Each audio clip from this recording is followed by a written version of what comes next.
everyone, welcome back. This is Spare Thoughts episode 4. I'm Dana. This is Debbie. And this is my sleepy baby Luca. He's going to be hanging out with us today. But this episode is all about interviewing my lovely mother about the event management industry, some do's and don'ts. I got some questions ready to rapid fire at you. Okay. I'm excited. I'm ready. I'm also known as Nana to this sweet little guy. Yes. Okay. What do I want to start with? Okay, so what is the best event you've ever attended, you think?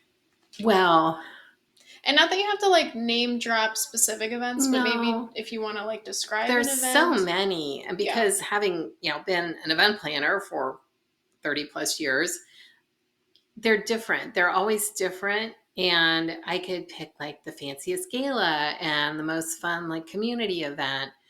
And we talked about this at one of my workshops one time. And that was actually an icebreaker question where everybody went around the room and I started. And I honestly said one of my favorite events had nothing to do with anything I planned for a client, but it was our New York trip where we had to come and pick you up from your internship. Oh, yeah. But we did plan it because I had to plan the hotel and who was going and how we were going to load the car. And it's not an event. It's like a trip. But the other one that, if you want to know an actual event, I think an event that absolutely, there's a couple that blew me away. There's an event in Akron where I've done, Akron, Ohio, where I've done primarily my business. And it's at a historic museum on the grounds. And I got invited. They have one fundraiser a year and they don't sell anything at it. They just sell very expensive tickets and sponsorships. And I was invited to go with some guests. And it was at a time when I had no money because I was going through a change and a challenge in my life. And I had some very generous friends who invited me to go, to the point that they said, and we'll pick you up in our Mercedes. So because you pulled up to the front door and someone let you out of your car, and then you walk through this mansion and then out back. It looked like a scene out of Downton Abbey. It was black tie. There were waiters walking around with glasses of champagne. Nobody had their phone out. It was just very, very elegant. Yeah. And I thought, I just walked on to a movie set. It was just stunningly beautiful. And it really, I think the reason I like that one is because it's the memories that you get from events. It's, there's tons of great missions out there and people that have their heart completely in the right place, of course, that I think that was just pretty incredible. Another one, if I can answer one more, was last year, actually. I went to a group where I had helped plan the very first fundraiser, back in 2011. And so they've carried it on through the years. They've had some changes in their management and that kind of thing. And they have staff to run it now. But I was invited to go back after, I think it was the 11th or 12th year, because of COVID and whatever, maybe even more than that. I don't remember what number it was. But anyway, I got to go back last year and they turned it another thing. It looked like a Hollywood awards show. They had lights going around the ceiling. There were 900 people there. They had a walkway. They had people singing just the most beautiful songs, videos, and again, there was no auction or anything like that. It was just come and celebrate everything that was good about what this organization had done. And I thought that was really cool too. Yeah, good stuff. Okay, so going off of that, what's your biggest piece of advice for a successful event?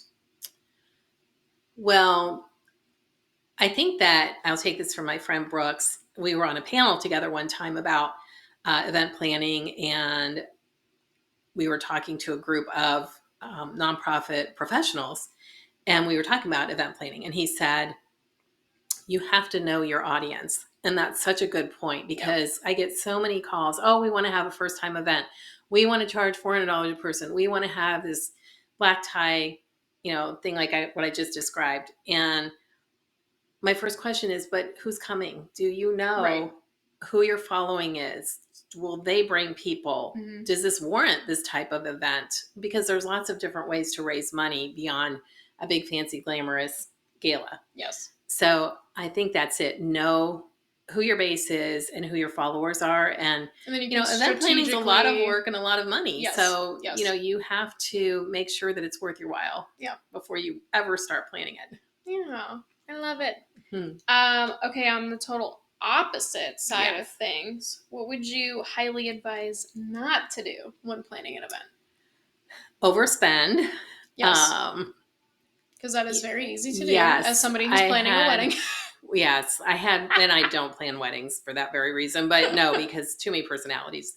Business people can be a lot, let alone moms of brides and things like that, which I'm going to be. So I'm saying, not allowed to be a momzilla. No, you're not. You're very chill.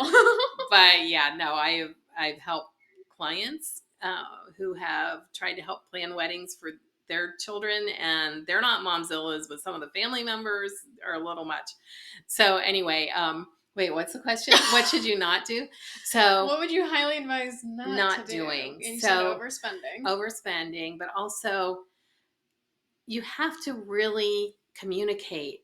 I have had people that they just drop the ball and things fall apart because they're running their organization.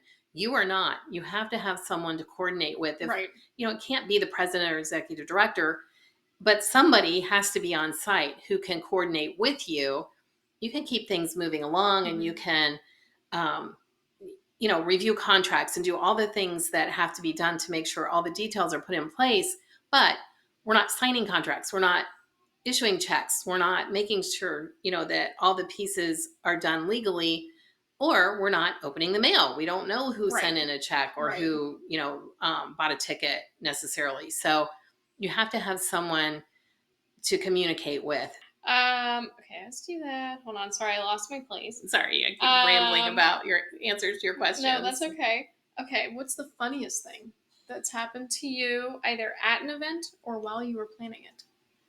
The funniest. Or weirdest. But like weird good. Gosh, I don't know. I don't know anything really funny, but we have a lot of fun. We have, I think, kind of not the answer to that question, but just one of the best parts is I get to meet so many people who, even if I never work with them again, because maybe it's a one-time thing, or I had one client that their person that usually planned it was on maternity leave, so they brought me in. But I get to keep people. I get to make friends out of people that I never, ever would have met anyway. And a lot of them, we stay friends, you know, for 20 years plus. And so I don't know that I have a funny story. We laugh a lot and we enjoy each other's company a lot. Yeah. Weird? I don't know. I think another thing that I don't know if it's weird, but working at different venues, you get to see the behind the scenes setup. And let me tell you about bringing a home and garden show into a convention center, what that's like. Yeah, that's wild. They're literally building forests inside a building. And it's pretty incredible to watch. I did an event at a mall one time, so got to see like behind all those doors, you're never quite sure what's back there. Yeah. You get to walk around behind it. It's just a bunch of hallways and delivery rooms and stuff. But it's like kind of cool fun. To see. Convention centers and just to see kind of some of the behind the scenes stuff. You're just like, oh, okay, to think about too. So I don't know that that's weird or funny, but it's an interesting job. And probably one of the most fun things is, and being behind the stage. I literally got to stand probably 6 feet from Diana Ross. I got to ride an elevator with Magic Johnson. Yes. I met the governor of Maryland, Wes Moore, his mother. And to this day, we still communicate with each other. And I got to congratulate her when he became the governor. And it's just, again, you get to meet people and stay in touch with them. So it's pretty fun. Yeah. Okay, really only have one more question for you. Okay. What is your biggest piece of advice for me as the new events manager? As the events manager, I would say be patient. But no, I think patience. I love that. I think patience and kindness. Yeah. And the other thing is to follow up. I had a CEO of a huge company who I kept trying to get a client in to meet to become a sponsor forever. And finally, this was years ago, we finally got an appointment, and it was like, you have 20 minutes. Don't be late. Don't Wow. think you're walking in the door if you're late. Yeah. Makes you so frantic because I'm not the most timely person sometimes, which is so funny, being time to spare. I feel like you are. Well, I'm better than I used to be, but I don't know. yeah, I used to obsess too much about my appearance and was every hair in place and what was I wearing and too many things that don't matter anymore. So Yeah, that as would a make new mom, me I'm like, late. mascara and my hair up, Yeah. we're good. Oh, it was like Good when enough. Zoom came out, I had to be all perfect, and now I'm just like, yeah, I just worked out. Sorry, this is me. This is how I look. Yeah. But everybody else is too, so that's fun. Yeah, it's fine. Anyway, Nobody cares. I lost my train of thought. Wait, Oh, we're the talking about CEO. weight? Yes. The CEO. Okay. So, no, I think finally we got to go, and my client was there, and we went in, and I said, "Thank you so much for agreeing to meet with us." Mhm. And he said, "The reason I did is because you were pleasantly persistent." So Double P. I was pleasantly persistent. I love that line, and I have always kept that. Like, Oh. you have to follow up, but you have to Yes. do it in a kind way. Yes. And you can't bug people to death. You Right. can't, like, you have to give them time in between to Mhm. respond. You have to, Yeah.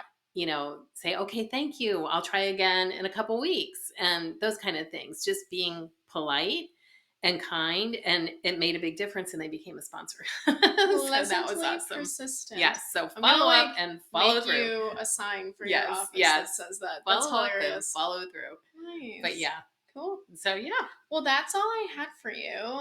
Question wise, is there Yes. anything else you want to say, or? I just think that it has been a wonderful experience. I'm glad that I'm passing it on to the second generation for I time wonder to if spare. Luca is going to take I over time know to what spare he'll one want day. to do when he grows up. I know. You never know. I told him the he sweet can little be guy. anything he wants. That's right. You definitely can, and we will support you no matter what.